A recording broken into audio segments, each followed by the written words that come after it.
네, 세 분 어서 오십시오. 안녕하십니까.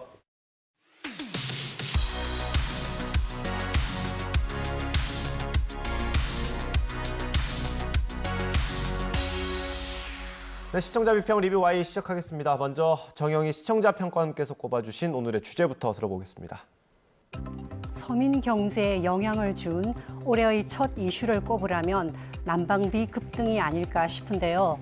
요양원 등 단체 생활 공간과 그리고 취약계층에게는 특히 그러합니다. 2월부터 각종 공공요금 인상이 예고되어 있는데요. 오늘은 서민 경제와 직결된 그런 공공요금 인상에 대해서 YTN이 어떻게 보도했는지를 살펴보도록 하겠습니다.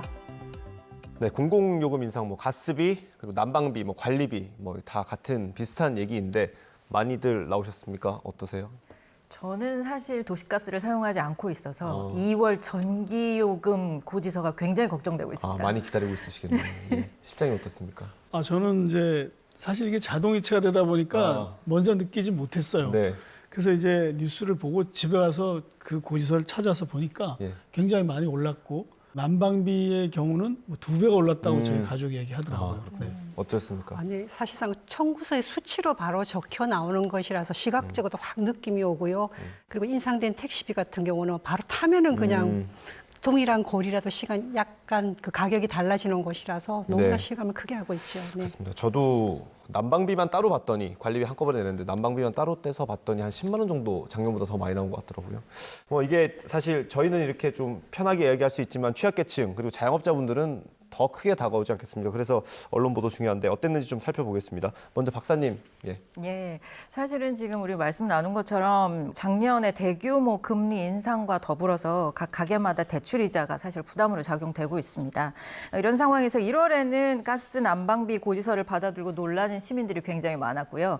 2월에는 전기요금 고지서가 또 어떨지 많은 분들이 아마 걱정하고 계실 거라고 생각합니다. 이런 가운데에 택시요금은 인상됐고요. 서울 지역은 버스, 지하철, 대중교통 요금도 인상을 앞두고 있는 상황입니다. 어느 때보다 언론이 누구의 시각으로 무엇을 조명할 것인가가 굉장히 중요한 시점입니다. 공공요금 인상이 일반 소비자에게 미치는 영향, 그리고 자영업자에게 미치는 영향, 그리고 차상위 계층이나 취약 계층에게 미치는 영향들을 꼼꼼하게 시청자에게 잘 전달하고 있었습니다. 특히 겨울에 그 난방비 급등의 문제는 일반 가정뿐만 아니라 사회 집단 전반에게 미치는 아주 큰 영향력이 있는 문제였기 때문에 그 부분을 좀 집중해서 보았습니다. 1월 난방비는 시작에 불과 공공요금 줄줄이 인상 예정이라는 뉴스에서는 난방비뿐만 아니라 공공요금 인상까지도 전부 다 꼼꼼하게 예고를 하고 있습니다. 단순히 산술적으로만 보아도 소득 상위 20%와 그리고 하위 20% 간의 5배 이상의 차이가 난다는 것을 알 수가 있는데요. 그 수치는 바로 저소득층일수록 그 고통이 더 크다는 것을 의미하는 것일 겁니다. 택시 기본요금은 이미 인상이 되었고요. 그리고 4월부터는 지하철 요금, 버스 요금도 인상될 것이라고 합니다. 그 외 상하수도 요금이나 중량제 봉투값, 그리고 주차 요금까지 이렇게 줄줄이 인상이 예고되어 있고요. 그래서 서민들은 내 월급 빼고는 다 오르는 것 아니냐라고 하소연을 하고 있습니다. 저는 기자가 직접 현장으로 나가서 상황을 직접 체험하고 시민들을 만나서 목소리를 듣고 전달하는 보도들이 특히 인상적이었습니다. 이번 주 식품 가격 줄줄이 인상, 장바구니 부담 가중 우려. 이 보도에서는 대표적인 식품 가격 인상 소식을 전했는데요. 생활 속에서 우리가 자주 이용하는 과자, 빵, 패스트푸드, 물 이런 항목들의 가격 변동 폭을 좀 자세하게 전망을 해주셨고요. 또 공공인상요금이나 물가 상승 전망, 정부의 입장까지 아주 폭넓게 전달해 주셨습니다. 구체적인 사례부터 거시적인 전망까지 체감하고 이해할 수 있도록 도왔던 굉장히 유익한 보도로 봤습니다. 또 하나의 보도를 꼽자면 서울 택시요금 인상에 시민들 한숨, 서비스도 개선돼야 보도가 있었습니다. 보도에서는 택시요금이 인상된 첫날에 기자가 직접 광화문에서 서울역까지 이동하면서 택시를 타고 이동하면서 이전에 이 인상 전에 요금과 비교해서 얼마나 올랐는지 이 부분을 비교해서 전달해 주셨습니다. 그러면서 또 시민들의 인터뷰와 택시기사님의 인터뷰를 함께 전달을 해주셨는데요.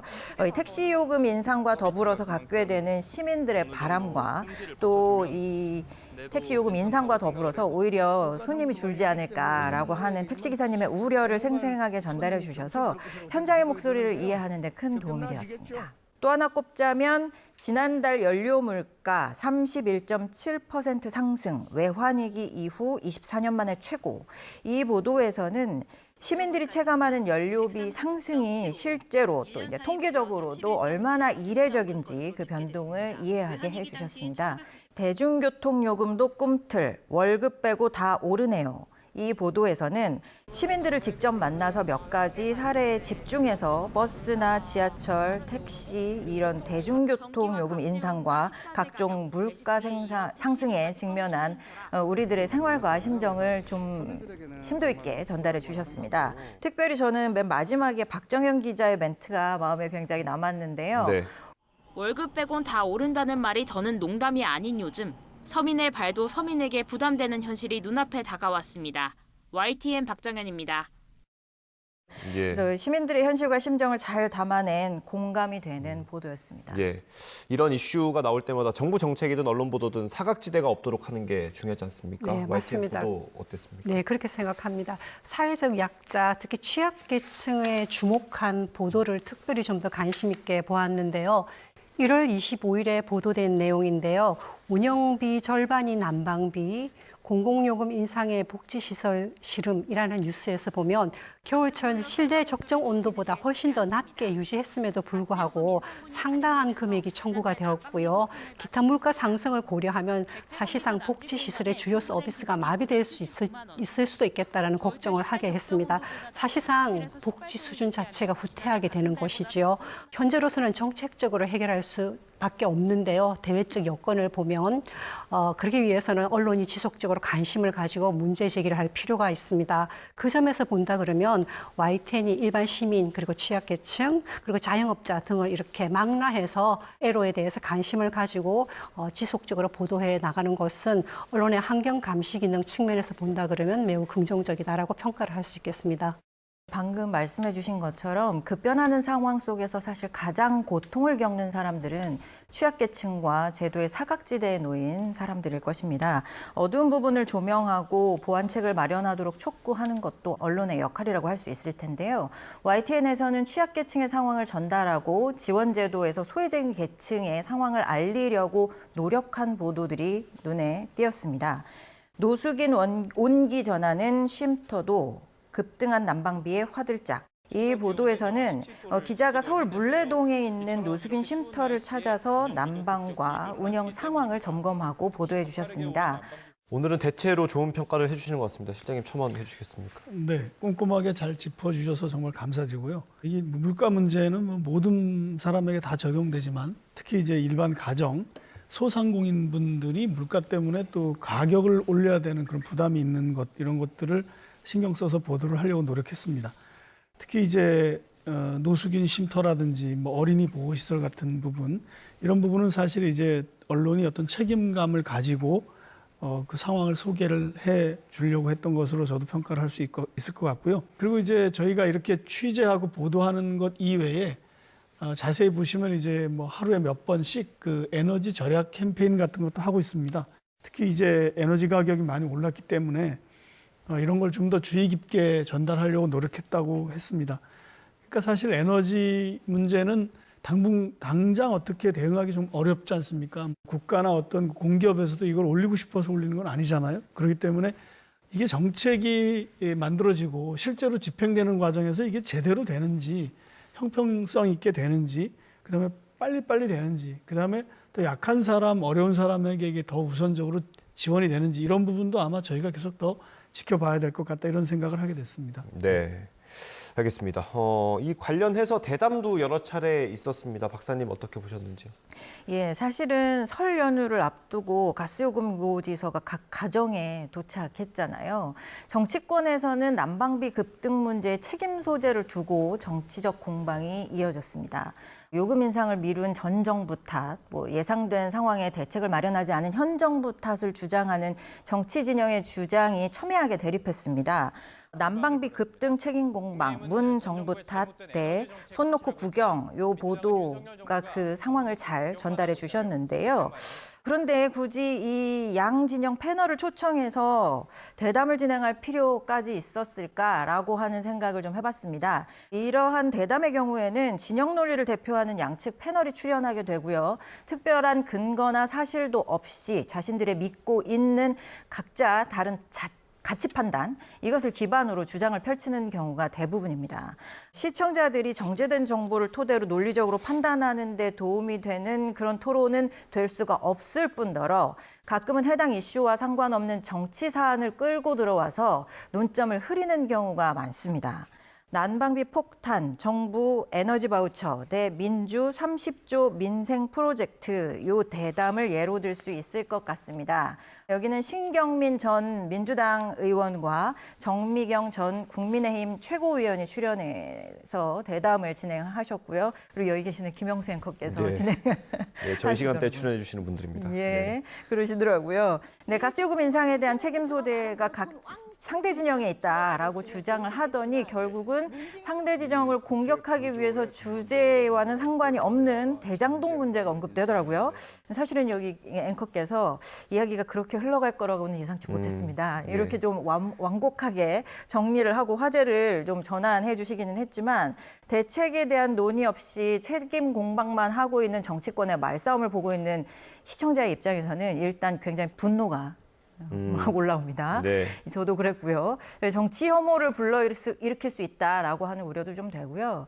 향후에 뭐 대책 마련이나 제도 정비와 연관해서 이성적으로 분석해도 도움이 되지 않는 이런 대담이었다고 봅니다. 예. 그래서 민생 경제와 관련해서 현안이나 정책 이슈가 아닌 책임 소재에 대한 정치 진영 패널을 초청한 이런 대담은 가급적 이런 상황에서는 지양해 주시기를 예. 부탁드립니다. 제가 제 얘기가 나왔으니까 해명을 하지 않을 수 없습니다. 예, 간단히 말씀드리면 사실 누군가에게 또 어디에 얼마를 쓸 것인가 하는 건 사실 정치의 영역이긴 합니다. 국회에서 예산이 논의가 되기 때문에요. 그래서 안 다룰 수는 없는데 이걸 다루다 보면 이제 그 가치 양 진영에서 지향하는 가치 논쟁으로 번지고 그것도 정쟁으로 비춰지게 됩니다. 사실 저희가 준비한 건 해법을 찾고자 하는 건데 자꾸 이제 원인을 찾다 보니까 이 공방처럼 비춰서 좀 피곤하실 수 있을 것 같습니다. 저희가 앞으로 더 진행을 잘해보도록 하겠습니다.